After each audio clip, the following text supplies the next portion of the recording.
누가복음 14장 1절부터 9절까지 교독하겠습니다. 마가복음 14장 1절부터 9절까지 교독하겠습니다. 1절에 이틀을 지나면 유월절과 무교절이라 대제사장들과 서기관들이 예수를 궤계로 잡아 죽일 방책을 구하며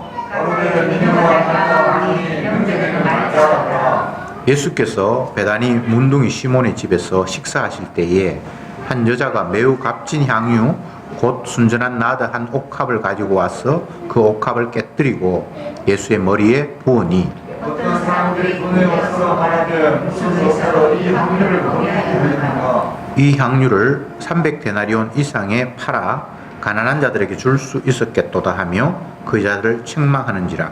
예수께서 가라사대 너희가 어떤 여자를 괴롭게 하느냐. 저가 내게 좋은 일을 해주느니라. 가난한 자들은 항상 너희와 함께 있으니 아무 때라도 원하는 대로 도울 수 있거니와 나는 너희와 항상 함께 있지 아니하리라. 저가 힘을 다하여 내 몸에 향유를 부어 내 자상을 인내하였느니라. 내가 진실로 너희에게 이르노니 온 천하에 어디서든지 복음이 전파되는 곳에는 이 여자의 행한 일도 말하여 저를 기념하리라 하시니라. 아멘. 이틀이 지나면 유월절과 무교절이다, 이렇게 말씀을 하셨습니다. 이틀 후에 이제 예수님이 돌아가신다는 이야기입니다. 우리가 구약의 유월절을 생각하면 이스라엘 백성들이 애굽 땅에서 탈출했던 그 기점, 또 애굽의 모든 장자가 죽는 그때의 문설주의 어린 양의 피를 바름으로 말미암아 살아났던 그날, 이 유월절인데 그게 신약으로 넘어오면 예수님이 십자가에 못 박히는 날이에요. 유월절의 의미는 예수님의 죽음을 담고 있습니다. 그래서 이스라엘 백성들이 그 죽음에서 구출되어 나오는 그날은 예수님이 어린 양이 되어서 죽음으로 말미암아 그들이 죽음에서 살아나는 그런 날이기도 합니다. 그런데 그 의미들을 예수님의 십자가와 연결짓지 못한다면 그냥 위기 가운데서 우리가 기적적으로 살아났구나, 참 신비하다, 놀랍다, 감사하다, 이렇게 생각하고 끝날 수 있겠죠. 그렇게 되면 유월절의 의미가 없습니다. 어린 양이 죽는 의미가 없고 그들이 죽음에서 살아난 의미가 전혀 살아나지 않게 됩니다. 오늘 본문에서 예수님을 잡아 죽이려고 하는 사람, 대제사장, 서기관들이 예수님을 계궤로 잡아 죽일 방책을 세우면서 한 이야기들이, 야, 이 사람을 이제 더 이상 이대로 방치해서는 나라 꼴이 안 되겠다. 이제 이 예수를 잡아서 죽이자. 그런데 이틀이 지나면 유월절이 되니까, 쉽게 이야기하면 명절날이니까, 그때는 괜히 사람을 잡아 죽이면, 명절날 사람 죽이면 분위기도 이상할 테니까 오히려 더 소동이 일어날 테니까 그때는 죽이지 말고 다른 때 날짜를 한번 잡아보자, 이런 이야기들을 자기들끼리 했습니다. 뒷부분에 가면 이 자기들의 계획대로 안 되고 예수님은 유월절날 십자가에 못 박혀 돌아가십니다. 즐거운 명절에는 사람 죽이면 안 되지. 그러면 백성들이 다 싫어하겠지. 그때는 죽이지 말자. 그런데 자기들의 계획대로 일이 안 되지요. 오히려 예수님의 계획대로, 예수님은 유월절 어린 양이 되어서 그들의 의사와는 상관이 없이 예수님이 자기 의도하신 때에 돌아가시는 그런 상황을 여기서 미리 힌트로 말씀을 하고 있습니다. 그러면서 예수님께서 문둥병에 걸렸다가 나은 시몬이라는 사람이 집에서 식사를 하고 계셨는데, 그때 한 여자가 나타나서 굉장히 귀한 그 옥합을 깨뜨려서 예수님의 머리에 부었습니다. 예수님의 머리에 부었는데 그 상황을 보면서 사람들이 화를 냈습니다. 저 귀한 걸 왜 헛되게 그냥 깨뜨려서 허비해 버렸는가? 차라리 저걸 굉장히 비싼 값에 팔아서 가난한 사람을 도와줬으면 효과적으로 사용할 수 있었을 텐데 라고 말이죠.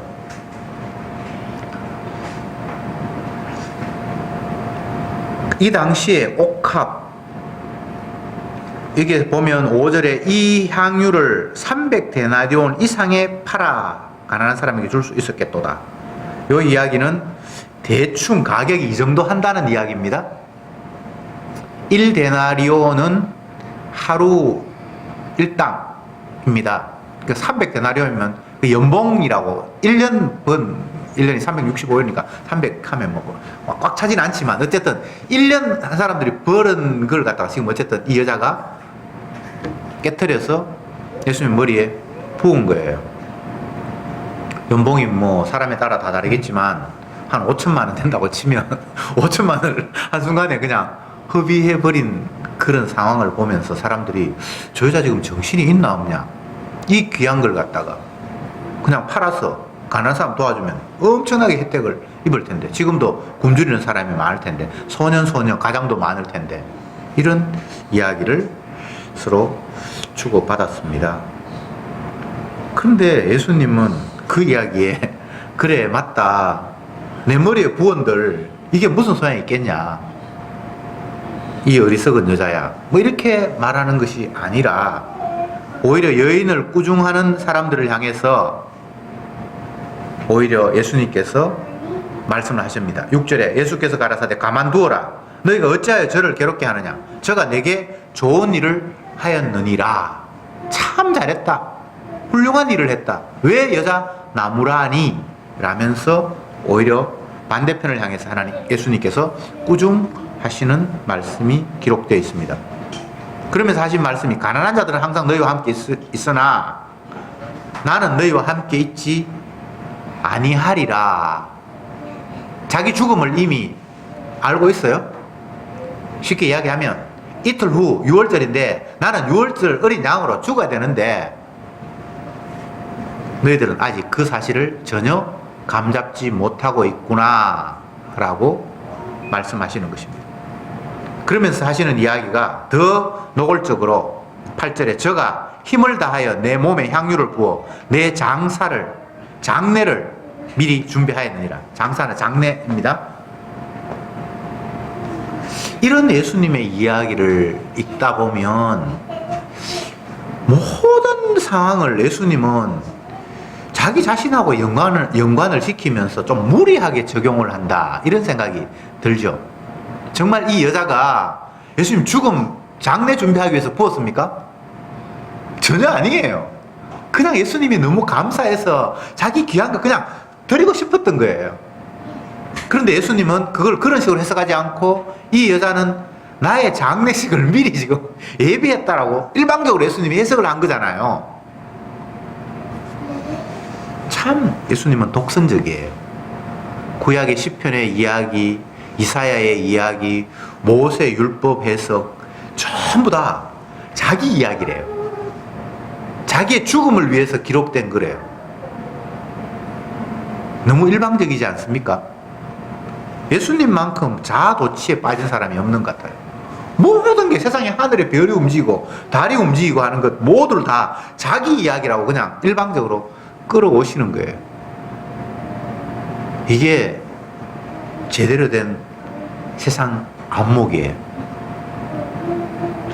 세상은 예수 그리스도를 위해서 지음을 받았고 모든 피조물들은 그를 주로 시인하고 그 앞에 무릎을 꿇게 만든 것이 주님의 원래의 계획이었고 그렇게 운행해 가시는 거예요. 그래서 주님의 관점에서 세상을 바라볼 때에 어떤 사건과 사태를 이해할 때에 범사에 감사할 수밖에 없어요.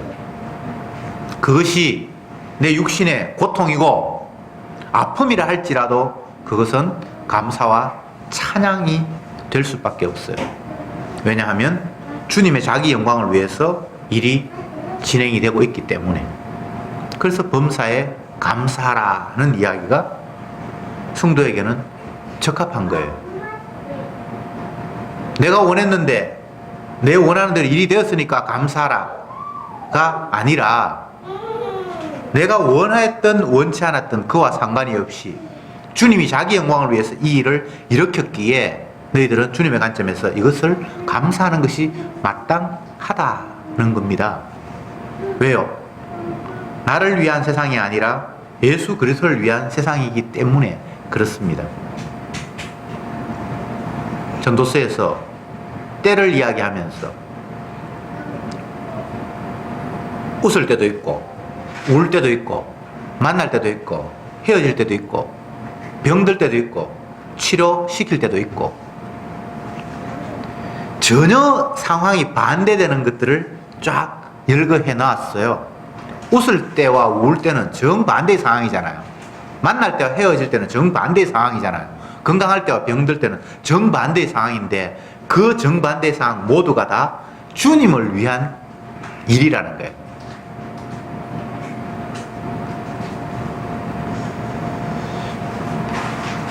예수님의 이 이해, 해석, 관점. 여인도 주님의 말씀처럼 예수님이 이제 이틀 후에 죽으실 테니까 그 주님의 죽음을 예비하기 위해서 내가 향유를 뿌린다라는 마음 전혀 없었고, 그 상황을 보고 있는 사람들이 야 이거 아까운 거 왜 이렇게 허비하냐, 가난한 사람들 차라리 팔아서 도와주면 좋았을 텐데라는 이 사람들의 안목은 다 누구도 예수님의 말씀하시는 것과는 달랐어요. 여인이 감사한 마음으로 드렸고 또 다른 사람들, 제 아들이 왜 저걸 허비하지 아깝다라고 생각했던 사람들 모두 다 예수님의 안목과 달라요. 그렇죠? 예수님을 향해서 긍정적인 마음을 가졌던 사람이든 또 다른 사람이든 어쨌든 예수님의 마음과는 일치하지는 않았습니다. 이게 오늘날 이 땅을 살아가는 모든 사람들의 안목이 예수님의 안목과는 다르다라는 것을 이야기해 주고 있습니다. 예수 믿는 사람이라서 나는 예수님께 우호적이다, 그래서 이건 예수님이 한 거다 라고 한들, 반대로 예수님과 나 상관없어, 예수님 나 믿지도 않아, 예수님이 이 땅에 오신 것과 상관이 없이 나는 내 뜻대로 살 거야 라는 그 사람의 생각과 성도의 생각과 예수님의 생각은 달라요. 이걸 일단 인정을 해야 돼요. 우리는 안 믿는 사람이 아니고 믿는 사람이니까 내 안목은 안 믿는 사람들의 안목과는 달라서 하나님이 내 안목은 인정하실 거야 라는 그 생각이 아니라는 거예요. 이 본문에서 그 누구도 아들을 아는 자가 없다, 아버지 외에는 아들을 아는 자가 없다고 요한복음에 이야기했어요.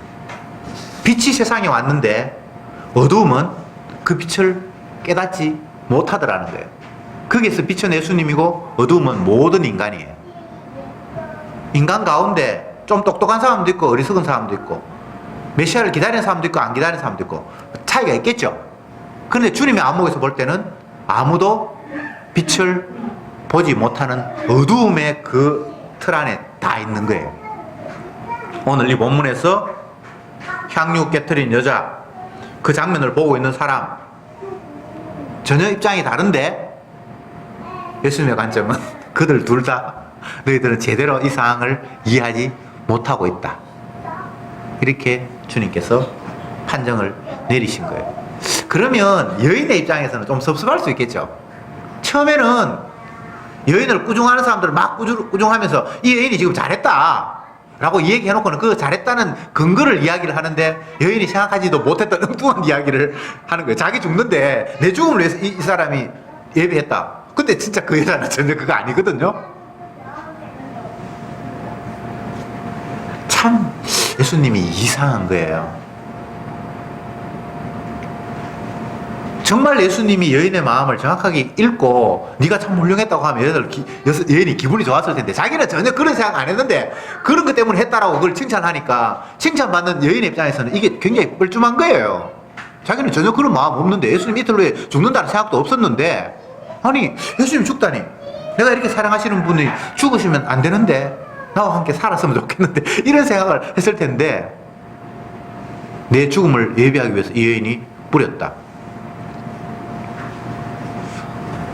그 여인의 입장에서는 주님 죄송합니다. 저는 그런 마음 아니었는데요. 라고 말하고 싶었을 거예요. 그죠? 제가 왜 이런 이야기를 하는가 하면 주님의 인정하심은 우리의 생각과 상관이 없어요. 그분이 다 모든 일을 자기 중심으로 끌어당겨서 해석을 해버리는 거예요. 근데 그게 옳은 해석이에요.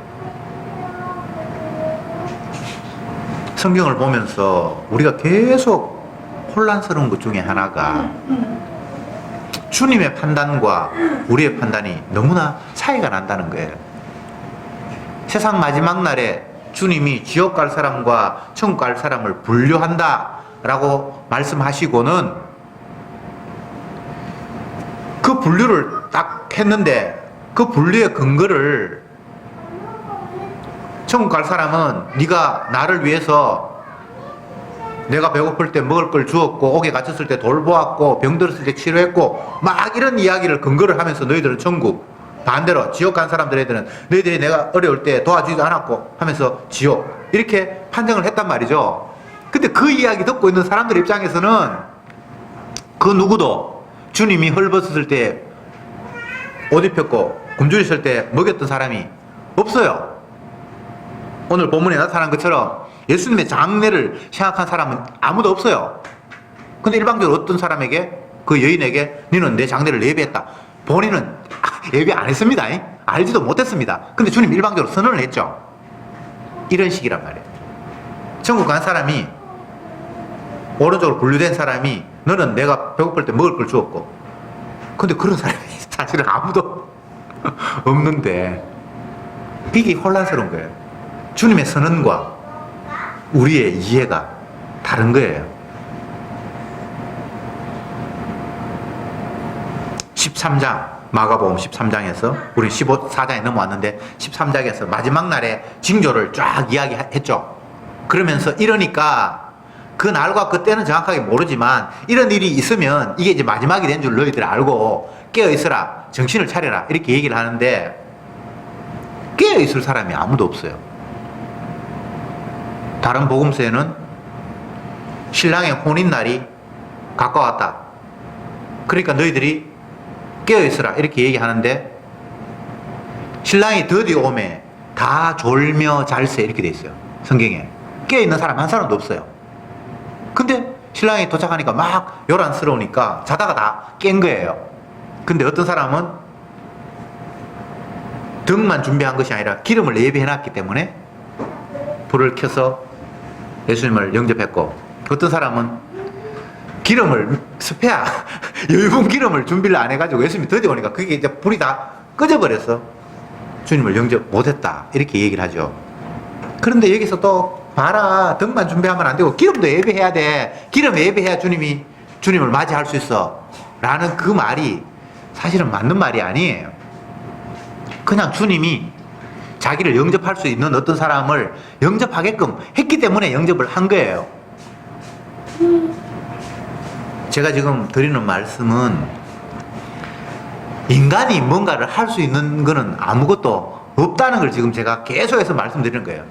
주님이 자기를 영접할 사람들을 영접하게끔 했기 때문에 영접한 거예요. 결과적으로.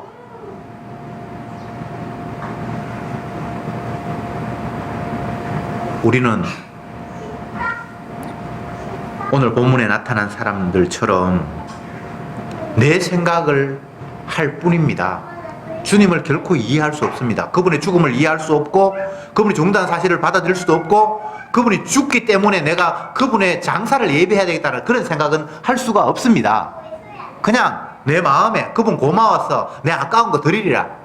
그냥 이것뿐이에요. 또 한쪽에는 저거 왜 허비해? 저 돈 가지고 더 좋은 유익한 일에 쓰면 좋겠지. 그래서 이 사람의 안목이나 이 사람의 안목이나 다 주님의 관점에서 보면 다 엉터리입니다. 근데 주님이 일방적으로 어떤 일을 이 여인도 들으라고 이야기하고 있고 또 그것을 비난했던 사람도 들으라고 이야기하고 있고 다 똑같습니다. 다 엉터리니까 이거 내 죽음을 위해 한 일이야 라고 일방적으로 선언해 버렸습니다.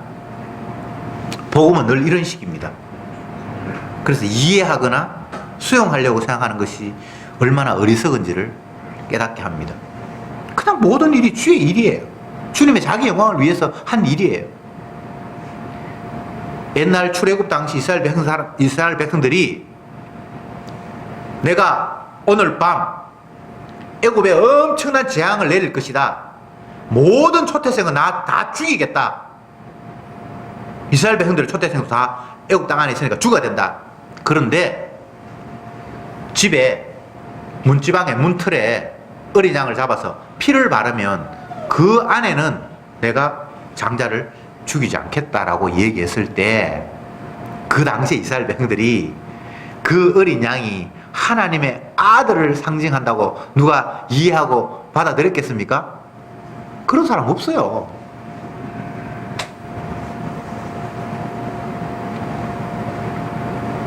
예수님이 모든 성경은 내게 대해서 기록한 것이다 라고 말씀을 하셨을 때에 그 말을 들은 그 당시의 사람들이 얼마나 당황을 했겠습니까? 하나님의 뜻으로 준 율법이니까 만약 예수님이 하나님의 아들이라고 한다 칠지라도 그것을 다 내 이야기라고 하면 너무 오버하는 거예요. 그냥 예수님의 아버지의 이야기면 말이 맞는데 그것을 아들인 나의 이야기로 몽땅 다 기록되어 있으라고 얘기했을 때 그 당시 사람들이 야, 참 너무 지나치다는 생각을 했겠지요. 아버지의 뜻입니다. 모든 성경 말씀은 내 아버지의 뜻입니다 하면 차라리 그 아들이니까 그건 맞겠네라고 할 수 있지만 이거 다 아들이 내 이야기야, 아버지 이야기도 아니야 라고 얘기했을 때 얼마나 이게 독선적인 말로 들렸겠습니까? 근데 그게 사실인걸요. 아버지는 아들에게만 관심을 갖습니다. 그리고 그 아들 안에 아버지가 있다라고 이야기합니다. 아들을 높일 때 아버지 내가 영광을 받겠다라고 말씀하셨습니다. 이게 성경이에요. 그 성경에는 하나님을 믿는 게 아니라 예수님을 믿는 거예요. 십자가에 피 흘려 죽으신 그분을 믿는 거예요. 그래서 십자가에 피 흘려 죽으신 분을 하나님으로 인정하지 않으면 인간이 이야기하는 하나님은 우상이 되어버립니다. 하나님이 우리를 구원하는 것이 아니라 아들이 우리를 구원하는 거예요. 성전이 하나님이 아니라 아들 예수님이 성전이에요. 그 아들 예수의 피 흘리심이 우리를 죄에서 깨끗하게 하는 것이지 하나님이 너 이제 죄 없다고 인정해 줄게 라고 해서 죄가 사해지는 게 아니에요.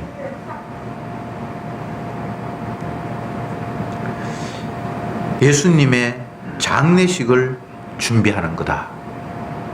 일방적인 예수님의 해석. 유대인들은 뭐 장례식을 할 때에 사실은 죽기 전에 향유를 붓는 건 아니고요.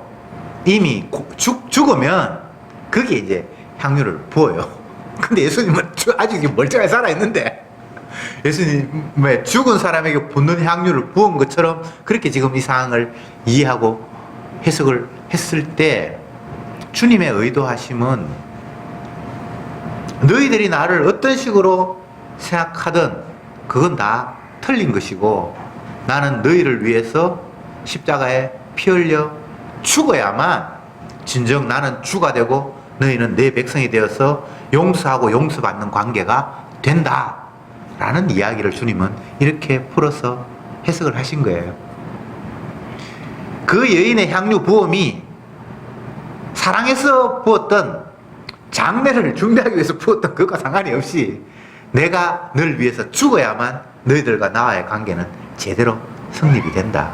내가 죽지 않고 여전히 펄펄하게 살아있으면 너희들과 나의 관계는 아무 의미가 없게 된다는 이야기를 주님은 그들에게 복음으로 제시하고 있는 상황이 오늘 이 이야기입니다. 주님은 늘 말씀하시기를 내가 죽어야 된다. 아버지 뜻에 따라 죽어야만 너희들의 죄가 사함받고 영생이 있고 구원이 있고 생명이 있고 천국이 이루어진다라는 이야기를 처음부터까지 계속해서 복음서에는 늘 그 이야기입니다. 십자가 죽어야 된다는 거예요. 그런데 인간들은 아직 성령을 받지 못했기 때문에 예수님이 죽어야만 다 이룬다라는 이야기를 이해할 수가 없는 거예요. 인간들의 이해는 죽으면 끝이에요. 죽으면 더 이상 뭐가 진행이 안 돼요. 구약에서 이스라엘 백성들이 애굽을 탈출하는데 하나님이 지시하시는 땅으로 가기 위해서 첫 번째 당도하는 것은, 애굽을 벗어나는 것은 홍해 바다 아니에요. 애굽의 사람들의 관점에서 이스라엘 백성들이 애굽을 벗어난다고 하면서 간 곳이 홍해 바다 쪽으로 들어가면 끝이에요. 죽음이에요. 만약 홍해 바다가 아닌 땅의 어떤 경계를 통과해서 다른 지역으로 간다면 그건 그냥 자기 삶이 쭉 연결되어서 경계선을 넘어섰다라고 할 수 있겠지만, 이스라엘 백성들이 애굽을 벗어나서 간 곳은 바다 속이란 말이에요. 그럼 그 죽음이잖아요. 이스라엘 땅에서 홍해 바다 아닌 다른 육지로 연결해서 다른 지역으로 갈 수 있는 곳이 있어요. 지도를 보면. 근데 주님이 바다 쪽으로 인도했어요. 그 의미를 여러분이 새겨야 되는 게, 애굽을 벗어난다는 것은 당장 하나님이 원하시는 젖과 꿀이 흐르는 곳으로 간다는 식으로 등식이 성립이 되는 게 아니고, 애굽을 떠나면 죽는 거예요. 육을 가진 인간은. 애굽 떠나서 살 인간이 없어요. 그걸 주님께서 보여주기 위해서 홍해 바다로 집어넣은 거예요. 다 죽었다 이제 너희들은. 유월절의 의미는 죽음입니다. 죽음. 유월절을 이스라엘 백성들은 애굽을 탈출하는 첫날이 되었다라고 이렇게 이해할 수 있죠. 그렇잖아요. 이제 애굽 생활 끝, 새로운 생활 시작, 이렇게 이해할 수 있죠. 근데 정작 유월절의 의미는 어린 양의 죽음. 예수님이 이렇게 말씀하셨습니다. 내 살과 내 피를 먹지 아니하면 너희에게 생명이 없다. 생명을 백성들에게 이야기하면서 정작 본인은 죽음을 이야기하고 있어요. 이스라엘 백성들에게 이제 애굽 생활 청산해 라고 이야기하면서, 생명을 이야기하면서 바닷속에 들어가 죽어 라고 이야기하고 있는 거예요. 이 모순된 이 상황을 육의 관점에서는 도저히 받아들일 수가 없어요. 예수님이 메시아예요. 하나님의 아들이에요. 이제 하늘나라가 시작이 된다라고 들떠있어요. 그런데 내가 죽는다 라고 이 얘기를 하니까, 죽으면 아무것도 일을 이루지 못하는데 자꾸 죽는다고 하니까, 그리고 죽어야만 다 일이 된다고 하니까, 이 인간의 그 죽음에 대한 이해로는 그 말이 해석이 안 되고 풀리지가 않는 거예요. 죽어야 살겠고, 죽어야 살겠고, 죽으면 끝인데 안 죽어야 되는데, 시름시름 죽어가는 사람도 주님께서 힘을 뽐뿌질해서 팔팔하게 살아야 이게 삶이 지속이 되는데, 주님은 죽어야 살겠고, 이렇게 지금 말씀이 펼쳐지고 있습니다.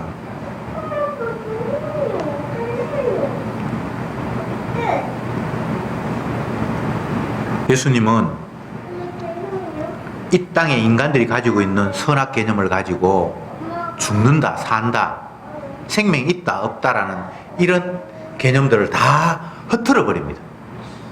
사람들이 생각하는 삶은 삶도 아니고 그들이 생각하는 죽음은 죽음도 아니에요. 그래서 예수님은 성도들의 죽음을 보면서 잔다 이렇게 이상하게 표현을 해버렸죠. 근데 자는 것과 죽은 것은 인간에게 분명히 다르잖아요. 근데 주님은 성도의 죽음을 향해서 잔다고 하는 거예요. 다시 깨어난다라는 것을 전제하니까. 근데 인간들은 잠에서는 깨어날 수 있지만 죽음에서는 깨어난다라는 의식 자체가 없는 거예요. 그렇죠, 그죠? 죽었는데 어떻게 다시 깨어납니까? 잠자다가 깨어난 거는 그거는 뭐 우리가 습관적으로 날마다 잠에서 깨어나니까 이해가 되는데, 죽은 사람이 자는 것처럼 깨어난다고 말씀을 하시니까 이거는 이해 불가죠. 하나님의 말씀은 이해하는 게 아니에요. 이해할 수가 없어요. 전혀 다른 세계의 이야기이기 때문에. 그래서 성도에게 믿음을 선물로 주시면서 다른 세계로 받아들이게 할 때에 그냥 아멘이 되는 거예요. 아, 주님이 이런 이야기를 지금 하고 계시는구나. 땅의 이야기를 하는 것이 아니라 하늘의 이야기를 우리에게 들려주시는구나. 그렇게 깨달아지는 겁니다. 은혜라는 것은 내가 원하는 바를 얻게 되어서 감사한 반응이라고 생각하면 큰 오해예요. 그건 은혜가 아니에요. 은혜는 땅의 영역에 있는 내가 하늘의 영역을 이해하고 깨닫게 될 때 그걸 은혜라고 합니다. 주님은 땅에 머물러 계시지만 땅의 이야기를 하고 있는 것 같지만 계속해서 하늘의 이야기를 들려주시는 거예요. 예수님의 죽음, 장사 치르는 것, 이것을 인간적인 관점에서 보면 이거 땅의 이야기잖아요. 근데 주님은 그게 땅의 이야기가 아니라고, 하늘의 이야기라고 지금 말씀하고 계시는 거예요.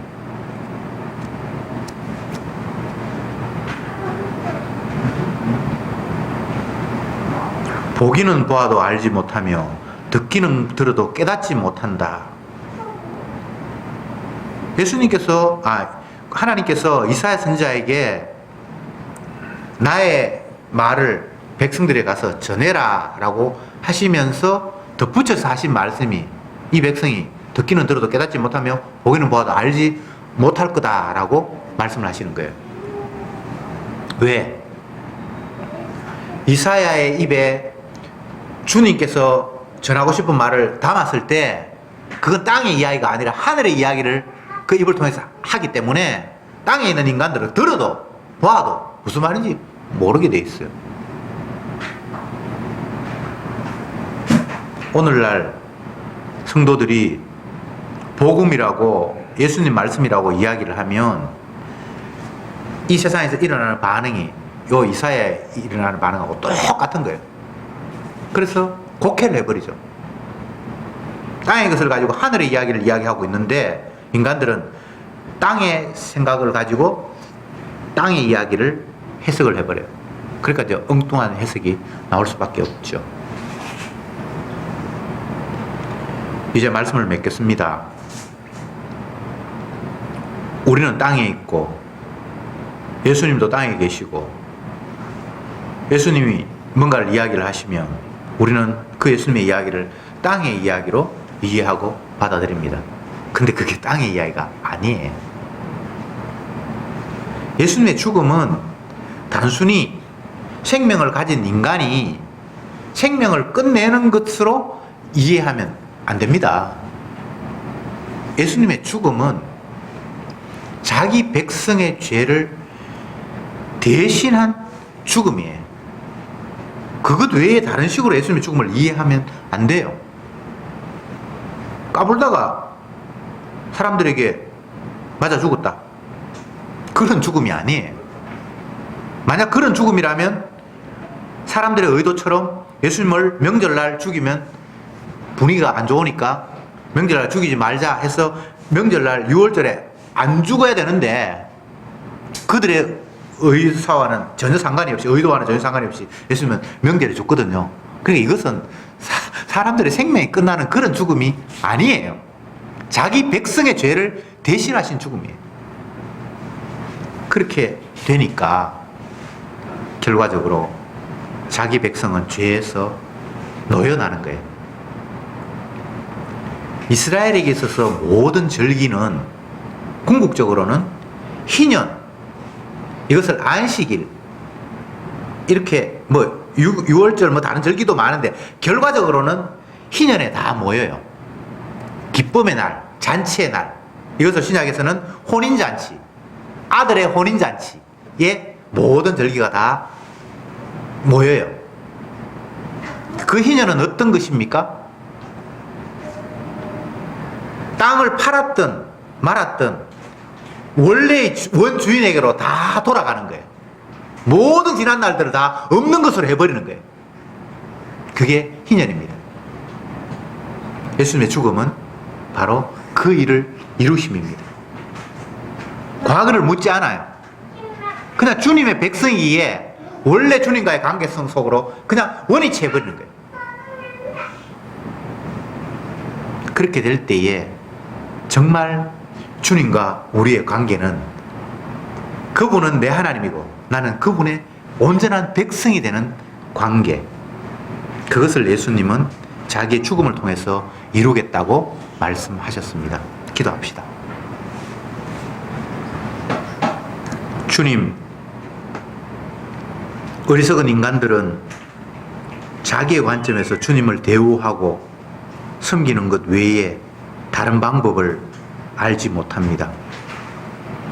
그러나 주님은 그들의 어리석음을 내버려 두지 않으시고 그들의 어리석은 행동 속에 자신의 십자가의 죽음과 접촉하게 하시고 그걸 통해서 당신의 백성을 거듭나게 하시는 놀라운 능력을 베푸셨습니다.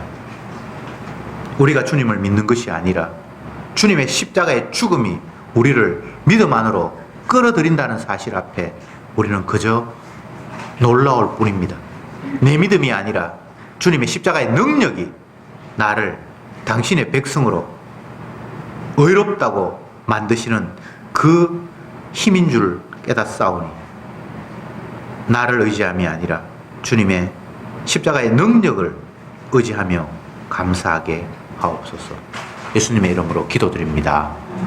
아멘. 265장 보겠습니다.